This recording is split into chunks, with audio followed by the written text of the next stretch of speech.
The stars had always been beautiful from Earth. People looked up at them and dreamed of what might be out there. They wondered if they were alone in the universe. On that cold October morning, they finally got their answer. Admiral was drinking his third cup of coffee when the alarm started screaming. He was a tall man with gray hair and tired eyes. He had served in the Earth Defense Force for 30 years. He had seen many things, but nothing could prepare him for what appeared on his screen. "Sir, you need to see this," said Lieutenant. Her voice was shaking. "Walk to the main display." His coffee cup fell from his hand and shattered on the floor. Neither of them noticed. Ships, thousands of ships. They came out of nowhere, appearing in the space around Earth like ghosts walking through walls. Each ship was massive, bigger than any building on Earth. They were shaped like long triangles, dark as the void between stars. They moved slowly, surrounding the planet like wolves circling their prey. "How many?" asked. His voice was calm, but his hands were trembling. "Over 3,000, sir, and more are coming." Closed his eyes for a moment. He thought about his daughter, Me. She was 12 years old and loved to watch the stars with him. He wondered if she was looking up right now. "Contact Earth Command," he said. "Tell them we have visitors." On the surface, the world was already in chaos. People ran through the streets, screaming and crying. Cars crashed into each other as drivers stared at the sky. The alien ships blocked out the sun, casting shadows over entire cities. It was like the end of the world had come. Ambassador was in her office in Seoul when she heard the news. She was a small woman with short black hair and sharp eyes. She had spent her whole life talking to people, solving problems and finding peace.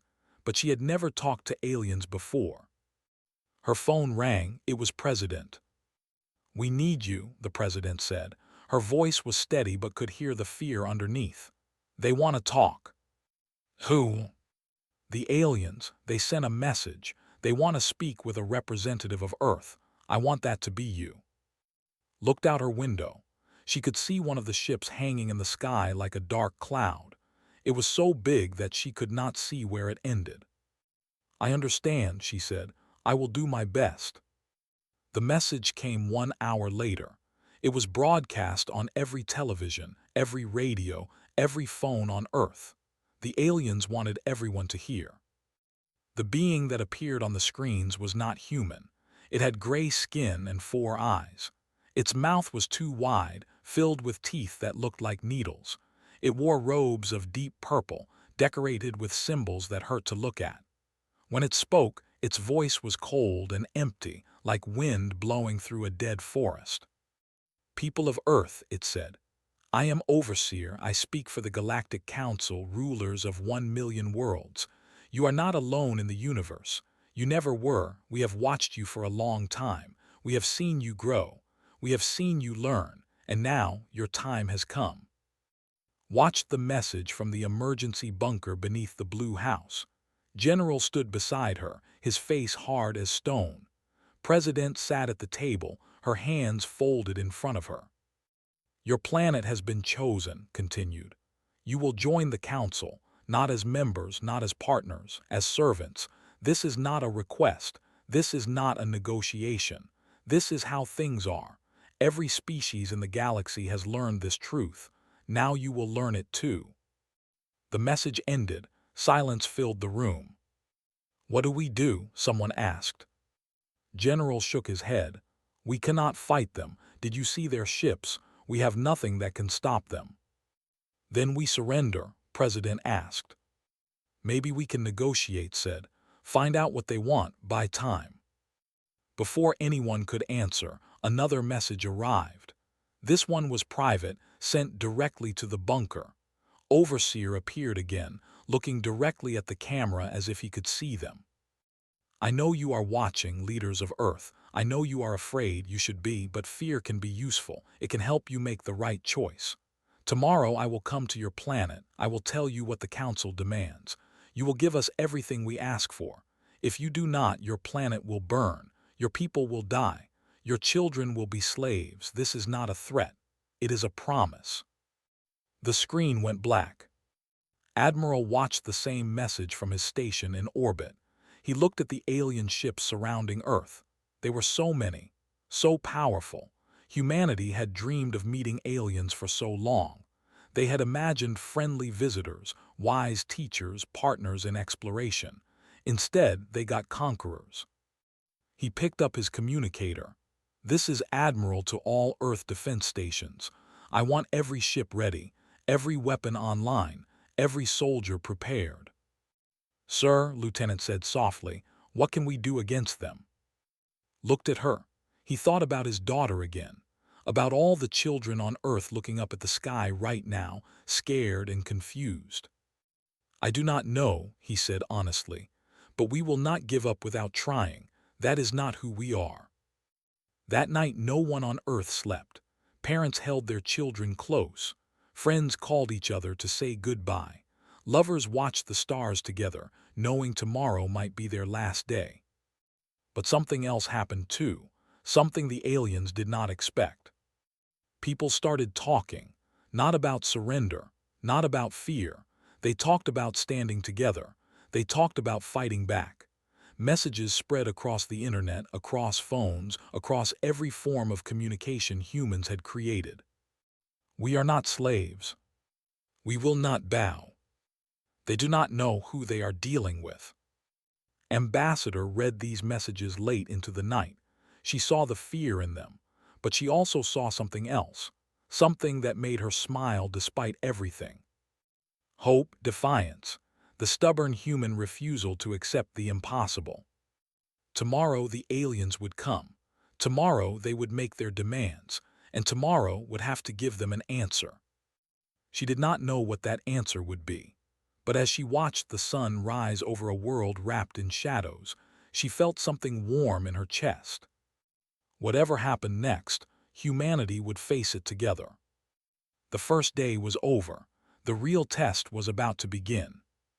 The sun rose over Earth, but it brought no warmth. The alien ships still hung in the sky like dark omens, blocking the light and casting long shadows across the land. People watched from their windows, their rooftops, their streets. They waited for what would come next. Overseer's shuttle descended through the clouds at exactly noon. It was smaller than the warships, but still larger than any aircraft humans had ever built. It landed in the middle of an empty field outside Seoul, chosen because the aliens demanded open space with no buildings nearby. They said they did not trust humans yet. Ambassador was there to meet them. She stood alone in the field wearing a simple black suit. The wind pulled at her hair, but she did not move. Behind her, soldiers waited in their vehicles. General had wanted to send an army but refused. She said it would look like a threat and they could not afford to make the aliens angry. Not yet. The shuttle's door opened with a sound like breaking bones. Overseer walked out, followed by 4 guards. The guards were different from. They were taller, covered in hard shells like insects, with arms that ended in sharp blades instead of hands. Their eyes glowed red in the dim light. Stopped in front of, up close, he was even more disturbing. His 4 eyes moved independently, looking at her, at the sky, at the soldiers in the distance, all at the same time. His smile showed too many teeth. "You came alone," said, "brave or foolish, I have not decided which." "I came to listen," replied. Her voice did not shake. "You said you have demands, I am here to hear them." Laughed. It was an ugly sound like metal scraping against stone. "Demands, yes, but first a lesson. Do you know how many species the Council has conquered?" Shook her head. 47,000, said. 47,000 species spread across 1 million worlds. Some were primitive like you. Others had technology beyond your imagination. Ships that could cross galaxies. Weapons that could destroy stars. It did not matter. They all fell. They all knelt. And now they all serve. He stepped closer too. She could smell him now, a scent like rotting flowers mixed with chemicals. "Your species is young," continued. "You have only just learned to leave your planet. You are children playing in a garden unaware of the wolves watching from the trees. But the Council is patient. We do not destroy what we can use. If you cooperate, your people will live. You will serve, yes, but you will survive. And if we do not cooperate? Asked. Smile widened. Then we will make an example of you. We will burn your cities. We will poison your waters. We will take your children and sell them to the highest bidder. Your planet will become a graveyard, and your species will be remembered as a warning to others. Felt cold inside, but she kept her face calm. What are your demands? Pulled out a small device. A hologram appeared in the air between them, showing a long list of items. As he read each one, felt her hope dying piece by piece. First, you will give us 60% of all minerals extracted from your planet. Gold, silver, iron, uranium, everything. Second, you will dismantle your military. All weapons, all ships, all soldiers. You will have no way to fight back. Third, you will provide workers. 1 million humans every year sent to Council worlds to serve our needs. Fourth, your leaders will swear loyalty to the Council. You will have no government except what we allow. Fifth, and most important, you will acknowledge that humans are lesser beings, inferior to Council species, worthy only of servitude. The hologram disappeared, clasped his hands together, looking pleased with himself. These are our demands, he said. You have 1 day to accept. If you refuse, the burning begins.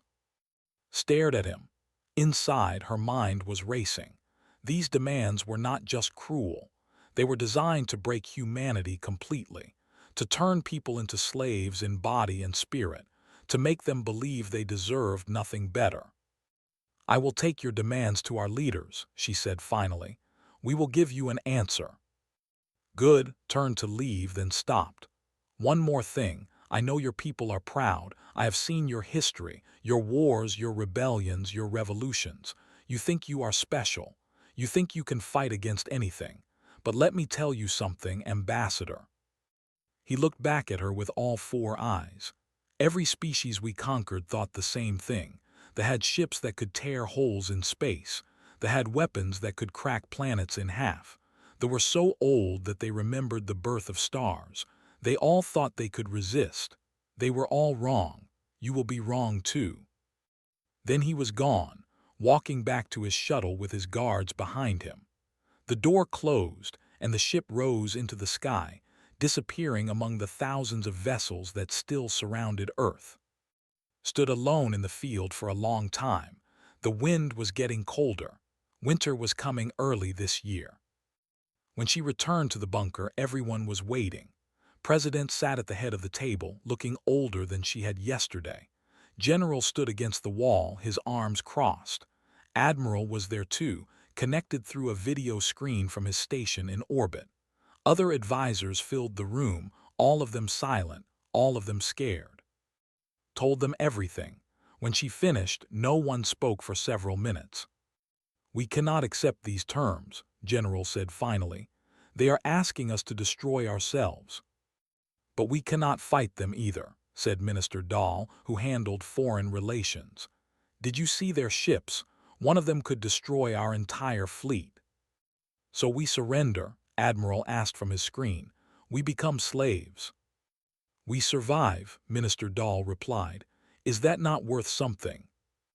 Survival as slaves is not survival, said. It is slow death.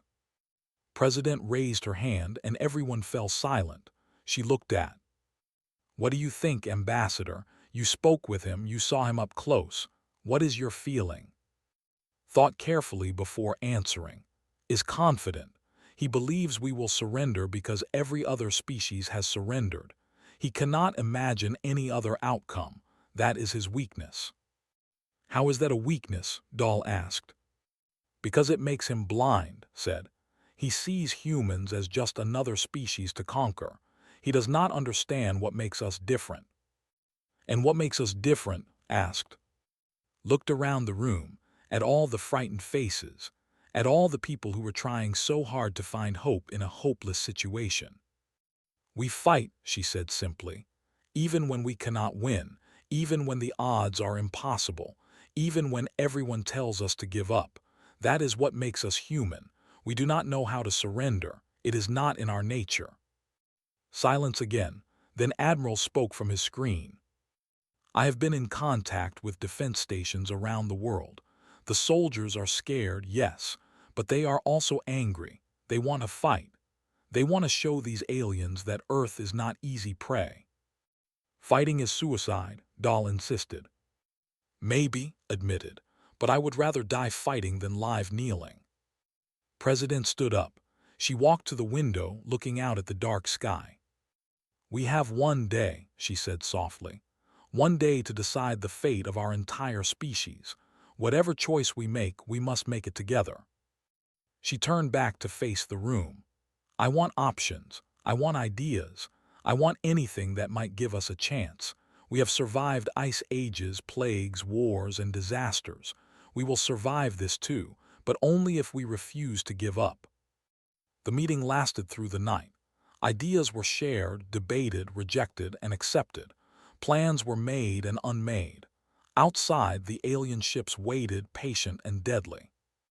And somewhere deep in the mountains, in secret facilities that officially did not exist, humanity's true response was being prepared. Something the aliens did not know about. Something that might change everything. The clock was ticking. The answer was coming, and it would only take one word to deliver it. The deadline arrived with the rising sun. Across the world, people stopped what they were doing and looked up at the sky. They knew that today, everything would change. They just did not know how. Ambassador had not slept. She sat in her quarters, staring at the wall, thinking about what she had to do. The decision had been made. The leaders of Earth had voted, argued, shouted, and cried through the night. In the end, they had agreed on an answer. Now it was her job to deliver it. She thought about her family. Her parents had died years ago, but she had a younger brother named Jin. He was a teacher gentle and kind, the opposite of her in many ways. She had called him last night to say goodbye. She did not tell him what she was going to do. She just told him she loved him and that she was proud of him. Whatever happens, she had said, remember that some things are worth fighting for. Jin had been confused, but he had said he loved her too. That was enough. Now, as the morning light crept through her window, stood up and put on her suit, she looked at herself in the mirror. She looked tired, old, afraid. But underneath the fear there was something else. A fire that had been burning her whole life. A stubborn refusal to give up, no matter what. She smiled at her reflection. Let's do this, she whispered. The meeting place was the same field as before. Overseer's shuttle descended at exactly the appointed time, landing in the same spot. This time was not alone. President stood beside her, along with general and representatives from every major nation on Earth. They wanted to see that humanity stood together. The shuttle door opened, and walked out with his guards. He looked at the humans gathered before him and laughed. You brought your leaders, he said. How touching. Does this mean you have accepted our terms? Are you ready to kneel? President stepped forward. Overseer, we have considered your demands carefully. We understand the power of the Galactic Council. We know what you can do to us. Then you are wise, said. Let me finish. His voice was sharp, cutting through the cold air. We have seen your ships. We have heard your threats. We know that fighting you seems impossible, but we have also looked into the hearts of our people. We have listened to their voices, and we have made our decision. She turned to and nodded. Stepped forward. She stood directly in front of, close enough to see every detail of his alien face. His 4 eyes watched her with amusement, like a cat watching a mouse. Do you have something to say, Ambassador? He asked. Some plea for mercy, some offer of partial surrender. I have heard them all before. They will not work. Took a deep breath. Her heart was pounding in her chest. This was the moment that would decide everything. I have your answer, she said. Then speak it. Looked directly into his eyes, all 4 of them, and spoke clearly so there could be no mistake. No. The word hung in the air like a bell that had been struck. Smile faded. His eyes narrowed. What did you say? No, repeated. We do not accept your terms. We will not give you our minerals. We will not dismantle our military. We will not send our people to be your slaves.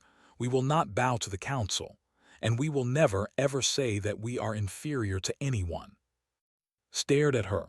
For the first time since he had arrived, he looked genuinely surprised. You cannot be serious, he said. Do you understand what you are doing? You are condemning your entire species to death. Maybe, said, but we would rather die free than live as slaves. That is our answer. That is humanity's answer. No. Surprise turned to anger. His face twisted into something ugly and frightening. Fools, he hissed. Stupid, arrogant fools. Do you think you are the first to say no? Do you think you are special? Others have refused before, the said no. We burned there and scattered their people across 100 slave markets, the said no. We broke their ships and used their bodies for fuel. You are nothing compared to them, and they fell. Then we will fall, General said, stepping forward. But we will fall fighting, and you will remember us. Looked at the humans standing before him. He saw no fear in their eyes, no weakness, only determination. So be it, he said finally. You have made your choice. In 1 hour my fleet will begin its attack. We will destroy your cities one by one. We will not stop until every human is dead or begging for mercy. When that day comes, and it will come, remember that you could have avoided this. Remember that you chose death. He turned and walked back to his shuttle. His guards followed, their blade arms clicking together. 1 hour, he called over his shoulder. Spend it saying goodbye. The shuttle rose into the sky and disappeared. Let out a breath she did not know she had been holding. Her legs felt weak, but she forced herself to stand straight. It's done, President said quietly. No going back now. Was there ever any going back? Asked. Shook her head. No, I suppose not. They returned to the bunker in silence. Around the world the news spread quickly. The aliens had been refused. War was coming. 1 hour to prepare. People reacted in different ways.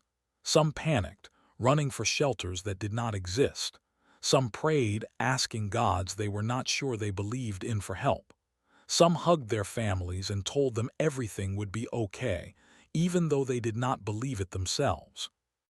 But many did something unexpected. They stood up. They volunteered. They joined their neighbors and said they were ready to fight, not because they thought they could win, but because they refused to hide. In military bases around the world, soldiers prepared for battle. They checked their weapons, said their goodbyes, and got into their vehicles. They knew they were probably going to die. They did not care.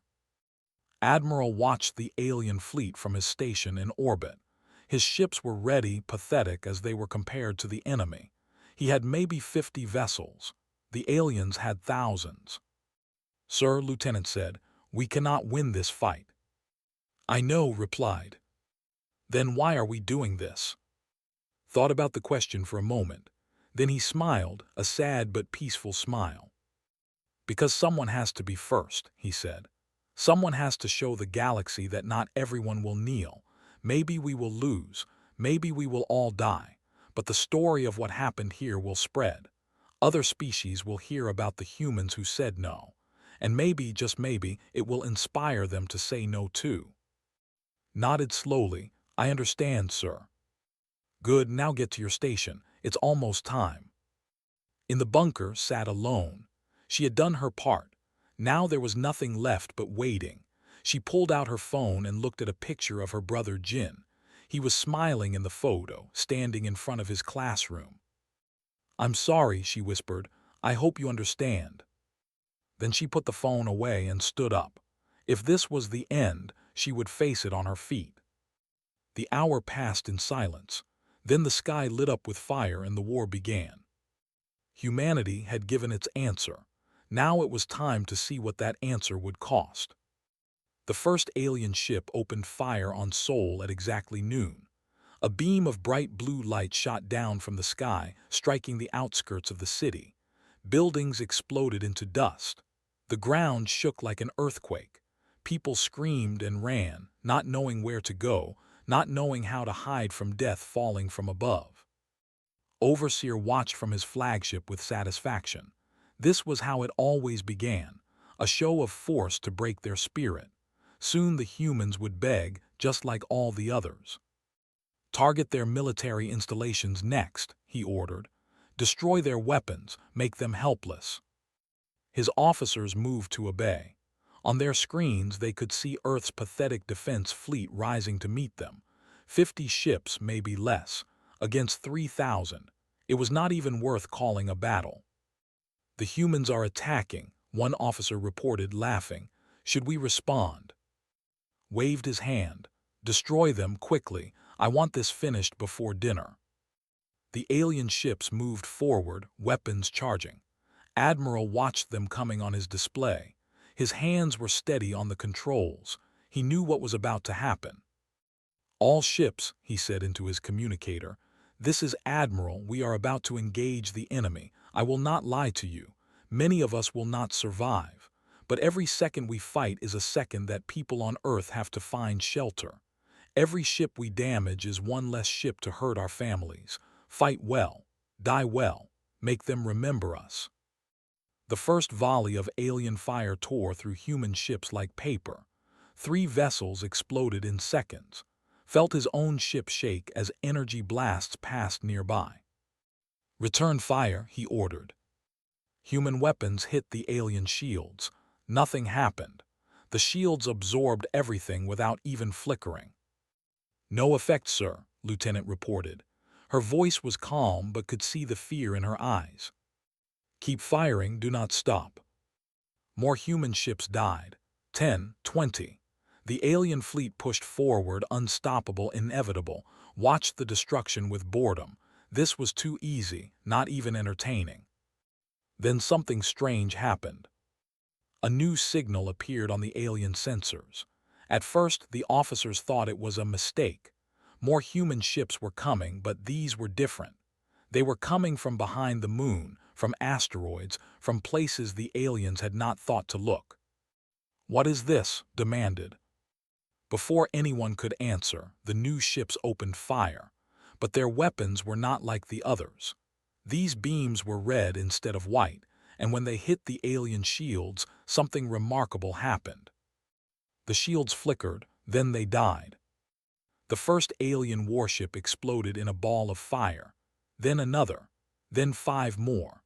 The human ships kept coming, dozens of them, then hundreds, pouring out of hiding places across the solar system. Stared at his screen in disbelief. How is this possible? Where did they get this technology? No one had an answer. In truth, humanity had been preparing for this moment for years. After the first alien signals were detected decades ago, governments around the world had secretly worked together. They built ships in hidden facilities. They developed new weapons based on theories that even the scientists did not fully understand. They prepared for the day when visitors might come with bad intentions. The project had no official name. The people who worked on it simply called it the Reply. Commander Wu led the hidden fleet from her ship, a vessel called Hope. She was a small woman with a fierce spirit and no patience for failure. She had trained her whole life for this moment. All ships focus fire on their largest vessels, she ordered. Take out their command ships first. The battle turned in an instant. Alien ships that had been hunting human vessels now found themselves being hunted. The new human weapons cut through their armor like knives through flesh. Explosions lit up the darkness of space like fireworks. On his flagship felt something he had not felt in centuries: fear. Fall back, he ordered. Regroup and counterattack. But it was too late. Commander Wu had already anticipated this. Her ships surrounded the alien fleet, cutting off escape routes. You wanted to fight humans, she said into an open channel that she knew the aliens would hear. Now you're fighting humans. How does it feel? On Earth, people watched the battle through whatever screens they could find. The news showed images from satellites, from ground cameras, from anywhere that could capture what was happening above. At first, they saw their ships dying and thought it was the end. Then they saw the hidden fleet arrive, and they did not know what to think. Ambassador watched from the bunker.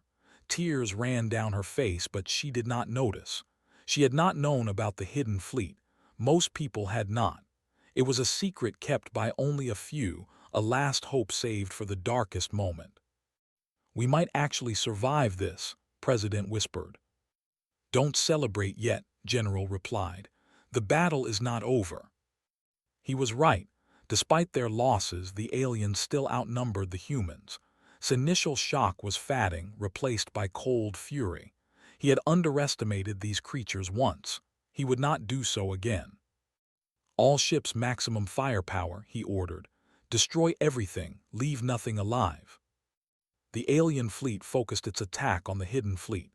Human ships started dying again, one after another. Commander Wu saw her forces shrinking and knew she had to act fast. "Hope to all ships," she said. "Execute Plan Final." Plan Final was simple. It was also probably suicide, but it was their only chance. The human ships stopped fighting defensively. Instead, they charged directly at the alien flagship. They ignored the smaller vessels, ignored the weapons firing at them, focused only on one target: ship. "What are they doing?" asked confused. His officers did not know. No one had ever attacked like this before. It was madness. But it was human madness. The kind of madness that builds empires and tears them down. The kind that refuses to accept impossible odds. The kind that says, "If I'm going to die, I'm taking you with me." Commander Wu's ship was hit 3 times on the way to the flagship. Half her crew was dead. Her weapons were failing, but she kept going. "Target their bridge," she ordered. "Everything we have." The Hope fired every weapon it had left directly at the flagship's command center.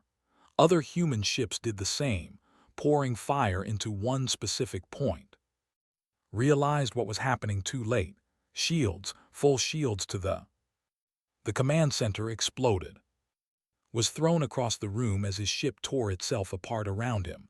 Fire and smoke filled the air. Alarms screamed. Bodies flew past him. "No," he gasped. "This is impossible. We cannot lose to these primitives." But they were losing. Without their flagship, without their leader, the alien fleet fell into chaos. Ships crashed into each other. Orders were ignored or not heard at all. The humans pressed their advantage, hunting down every alien vessel they could find. On Earth, people watched in amazement as the tide turned completely. Alien ships fell from the sky like burning stars. The ones that could still fly were running away, retreating toward deep space as fast as they could. The battle lasted 6 hours. When it was over 2,000 alien ships had been destroyed.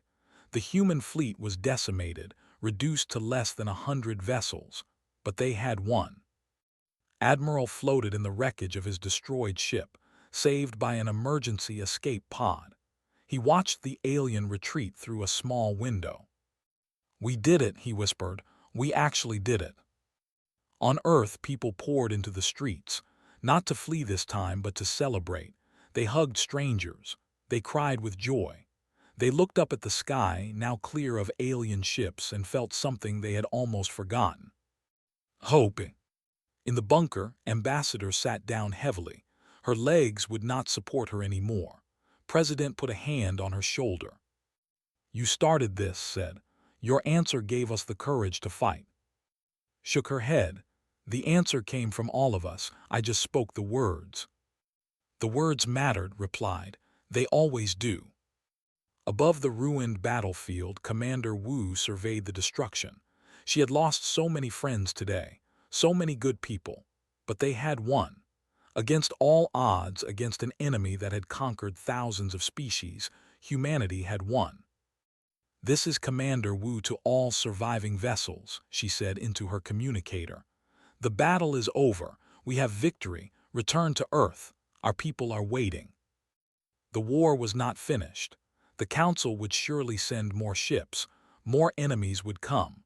But for now, in this moment, humanity had proven something important. They could fight, they could win, and they would never ever surrender. 3 days after the battle, Overseer was found. Search teams discovered him in the wreckage of his flagship, drifting in space inside an emergency pod. He was injured, burned, and barely conscious. The mighty conqueror who had threatened to destroy all of humanity was now just a broken creature floating in the dark. Admiral gave the order to bring him aboard. Some officers argued against it. They wanted to leave to die in the cold void. After everything he had done, after all the people who had died, it would be justice. But shook his head. "That is not who we are," he said. "We are better than that, bring him in." They took to a medical station on Earth. Doctors who had never seen an alien before worked to save his life. It was strange, healing someone who had tried to destroy them all. But they did it anyway because that was what humans did. They helped others, even enemies. When finally woke up, he found himself in a white room, lying in a bed that was too small for his body. Ambassador sat in a chair beside him, waiting. "You saved me," said. His voice was weak, full of confusion. "Why?"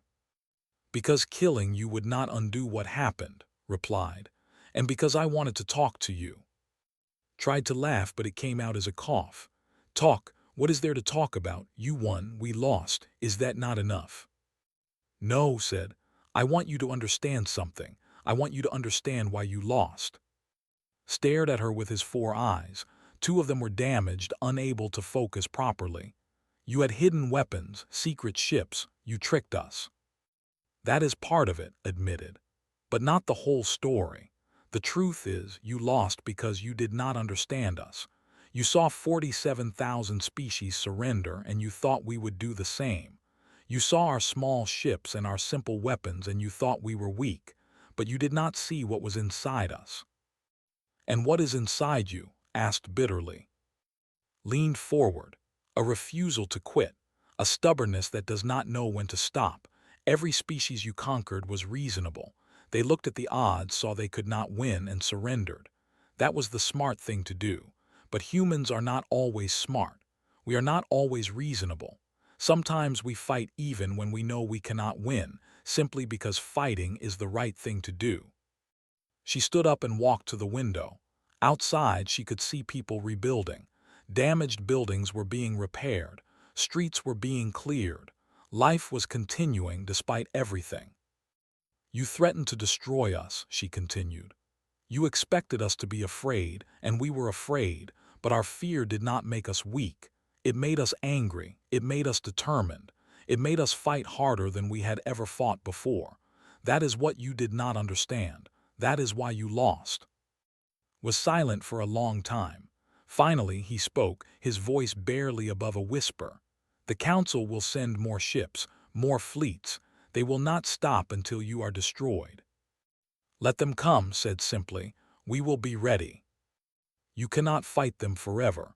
They have resources you cannot imagine. Soldiers beyond counting. Ships that could block out your sun." Turn to face him. Maybe.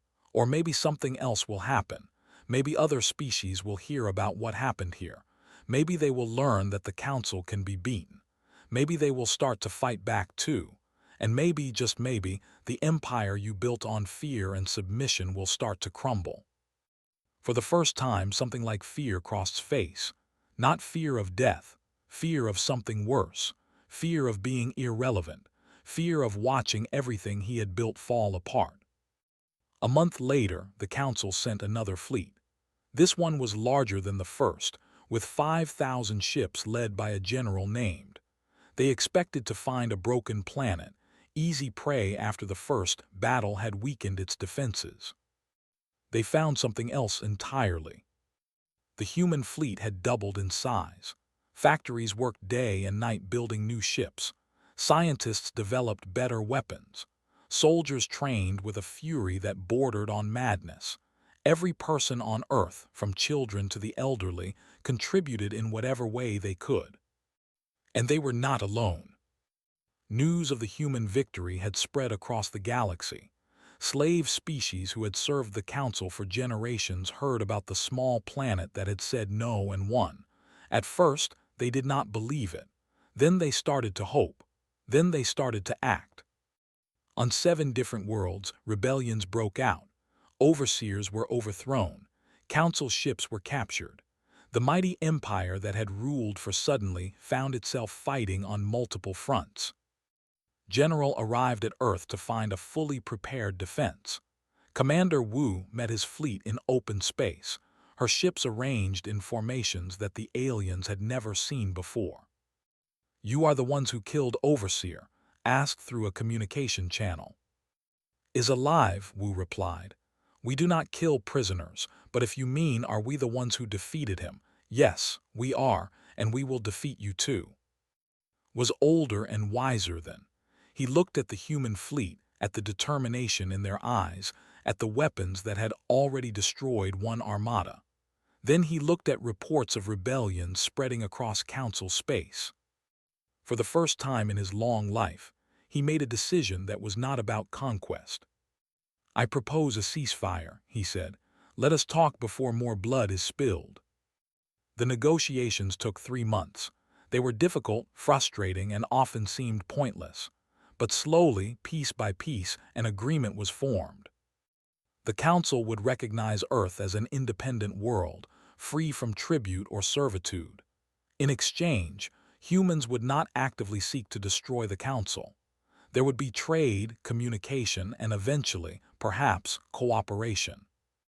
Overseer was present at the final signing ceremony. He was not a prisoner anymore, but he was not free either. He was something new, something he had never been before. A witness.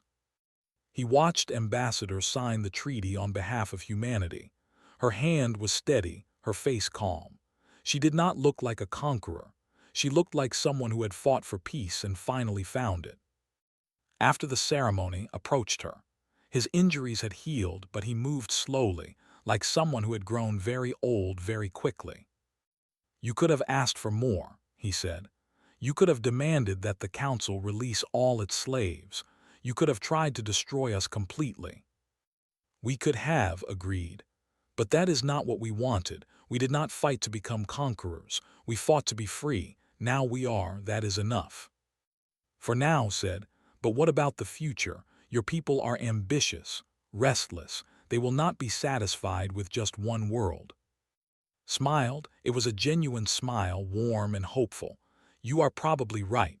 Humans are always looking for the next challenge, the next frontier, but when we expand, we will do it differently. We will not conquer. We will not enslave. We will explore, discover, and make friends. That is who we are. That is who we want to be." Shook his head slowly. "I have lived for 1,000 years. I have seen empires rise and fall. I have never seen anything like you." "Good," said. "The galaxy needs something new." That night there was celebration across Earth. People danced in the streets, sang songs, and held their loved ones close. They had been so close to extinction. Now they were free, and more than that, they had changed the galaxy forever. Admiral watched the celebration from his hospital bed. He had been injured in the second battle and was still recovering. His daughter Mi sat beside him, holding his hand. "Did we do the right thing, Dad?" she asked. "Fighting back, I mean." Thought about the question for a long time. He thought about all the people who had died, all the sacrifices that had been made, all the pain and loss. "I do not know," he said honestly, "but I know this. When they asked us to kneel, we said no. When they tried to break us, we stood strong. Whatever happens next, we can be proud of that. We stayed true to who we are."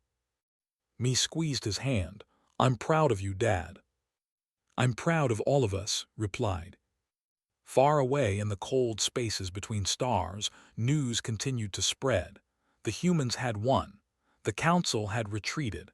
A new order was beginning. And on countless worlds under countless suns, oppressed peoples heard the story and felt something stir inside them. A spark, a flame, a single word that changed everything. No. The humans had shown them what was possible. Now it was their turn to rise. The galaxy would never be the same again.